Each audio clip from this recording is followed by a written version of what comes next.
ही वस्तुस्थिती काय? मी कोणावर नाराज नाही. आदरणीय मुख्यमंत्री नाशिकमध्ये आले. नाशिक महापालिका कर्मचाऱ्यांचे प्रश्न होते. म्युनिसिपल कामगार सेनेचा मी अध्यक्ष आहे.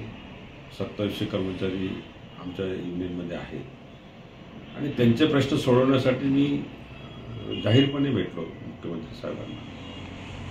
बंद दाराआड नाही भेटलो, सगळ्यांसमोर भेटलो. आणि 3600 पदं या ठिकाणी रिक्त आहेत, ती लवकर भरती झाली पाहिजे. क्लास 3 आणि क्लास 4चं प्रमोशन बाकी आहे, ते प्रमोशन लवकर झाले पाहिजे. आणि आश्वासित प्रगती योजनेचा लाभ 10, 20, 30 या प्रमाणे शासनाच्या निर्णयाप्रमाणे कर्मचाऱ्यांना हा दिला पाहिजे. ह्या प्रमुख 3 मागण्या होत्या आणि त्या मागण्यांचं निवेदन मी आदरणीय मुख्यमंत्री साहेबांना दिले आणि त्यांनी सकारात्मक भूमिका त्या ठिकाणी मला दाखवली आणि निश्चितपणाने कर्मचाऱ्यांना न्याय मिळेल. मात्र मधल्या काळात पक्षांतर्गत संघटनात्मक जे बदल झाले त्याच्यामुळे आपण इतर पदाधिकारी नाराज आहेत. हा, संघटनात्मक बदल झाल्यापासून एक 10-12 लोक निश्चितपणे नाराज आहेत. त्यांची नाराजी दूर करण्याचा प्रयत्न आम्ही सातत्याने करत आहोत. परंतु विलास शिंदे सारखा महानगर प्रमुख ज्यावेळेस राजाभाऊ लोकसभेचे उमेदवार झाले त्यावेळेस विलास शिंदे असेल, मी असेल, प्रयत्नाची पराकाष्ठा करून विजयाच्या दिशेने वाटचाल झाली आणि संघटनातून बांधणी मजबूत होती म्हणून तो यशामध्ये रूपांतर झाला. किंबहुना विधानसभेमध्ये आम्हाला अपयश आलं. अपयशानंतर माझी भूमिका थोडंसं मी सांगितलं की मी ह्या पदावरती मला काम करणं शक्य नाही, तुम्ही दुसऱ्याची नियुक्ती करावी अशी मी विनंती केली पक्षप्रमुखांना आणि त्यानुसार त्यांनी निर्णय घेतला. परंतु संघटनातून बदल करत असताना एक अविश्वासाचं वातावरण निर्माण झालं आणि जे बदल झाले ते त्यामुळे अनेक 10-12 लोक नाराज झाले आणि तिथून मग नाराजीचा सूर हा आजपर्यंत तरी आहे. पदाधिकारी नाराज आहेत. स्वतः बडगुजर यांनी तशी कबुली दिली आहे, फडणवीसांची भेट घेतलेली आहे. काय त्यावर स्पष्टीकरण काय? बघा, कोणी फडणवीसांना भेटलं, मोदींना भेटलं किंवा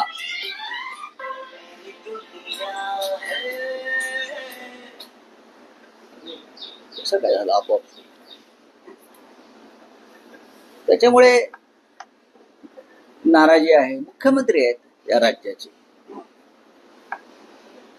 ते महानगरपालिकेच्या काही संदर्भात भेटले असतील, त्यांना भेटावं असं वाटलं असेल. आम्ही भेटत नाही. आमच्यासारखे लोक किंवा कडवट शिवसैनिक टाळतात अशा भेटीगाठी. याच्यामुळे आपल्या सहकाऱ्यांमध्ये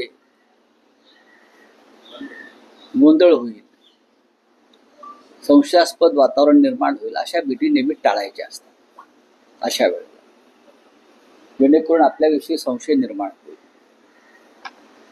आणि कोणाला भेटण्याची इच्छा असेल तर त्या इच्छेविरुद्ध कोणी कायदा आणलेला नाहीये ना. इच्छा मरणाचा कायदा आहे, पण इच्छा मारण्याचा कायदा नाही. नाशिकमध्ये मीडियातून ज्या बातम्या येत आहेत तसं नाही.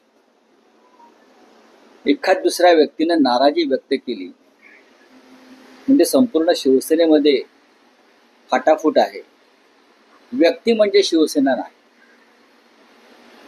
आणि त्या व्यक्तीला नाराजी व्यक्त करण्या एवढी प्रतिष्ठा त्या पक्षानं दिलेली असते. ठीक आहे, पक्ष अडचणीत आहे, लोकांना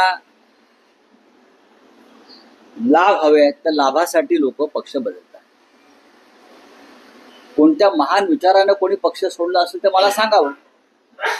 आणि नाराजीचं म्हणाल तर एकनाथ शिंदे हे शिवसेनेत पण नाराज होते आणि एकनाथ शिंदे आता फडणवीस यांच्या बरोबर सुद्धा नाराज आहेत. पहा त्यांचा चेहरा तुम्ही. या महाराष्ट्राच्या राजकारणात फक्त एकच व्यक्ती मला कधी नाराज दिसत नाही, ती म्हणजे अजित पवार. ते त्यांचं कौतुकास्पद स्किल आहे. तुम्ही कधी पहा, म्हणजे काही असेल, मला अजित पवार कधी नाराज दिसले नाही. ते शरद पवार साहेबांबरोबर असो, ते फडणवीसांबरोबर असो, प्रधानमंत्र्यांनी त्यांच्यावर 70,000 कोटीचा सिंचन घोटाळ्याचा आरोप केला तरी ते नाराज नव्हते. उद्धव ठाकरे यांच्याबरोबर ते सगळ्यात खुश होते. आता माणसानं का आणि कशा करता नाराज हवं हा त्याचा व्यक्तिगत प्रश्न आहे, हा राजकीय प्रश्न नाही. सगळं काही माझ्या मनाप्रमाणे होईल या भूमिकेत काही राजकीय लोक असतात, तो कार्यकर्ते असतात. पण पक्ष हे संघटन असतं. पक्ष कोणाच्या मालकीचा नसतो. मग शिवसेना असेल, काँग्रेस असेल, राष्ट्रवादी काँग्रेस असेल, पक्ष हा सगळ्यांचा असतो आणि सगळ्यांच्या मतानं चालायचं असतं. मी म्हणजे पक्ष नाही, हा जेव्हा अहंकार निर्माण होतो तेव्हा त्या व्यक्तीच्या अधपतनाला सुरुवात होते. मी म्हटलं ना की एकनाथ शिंदे उद्धव ठाकरे यांच्याबरोबर पण नाराज होते आणि आता जिथे आहेत तिथे फार खुश नाहीये. अशा व्यक्तींच्या आजारावर कोणताही उपाय नसतो. नाही पण राऊत साहेब, बडगुजर हे म्हणजे नाशिकची शिवसेना नाही, ते आमचे सहकारी आहे. येस, एक लक्षात घ्या, ज्या क्षणी एखादी व्यक्ती काही निर्णय घेते त्यानंतर आम्ही बोलतो, या क्षणी ते शिवसेनेमध्ये आहे. मला त्याच्यावर बोलायचं नाही, नाही पण त्या मला बोलायचंच नाही. महाजनांनी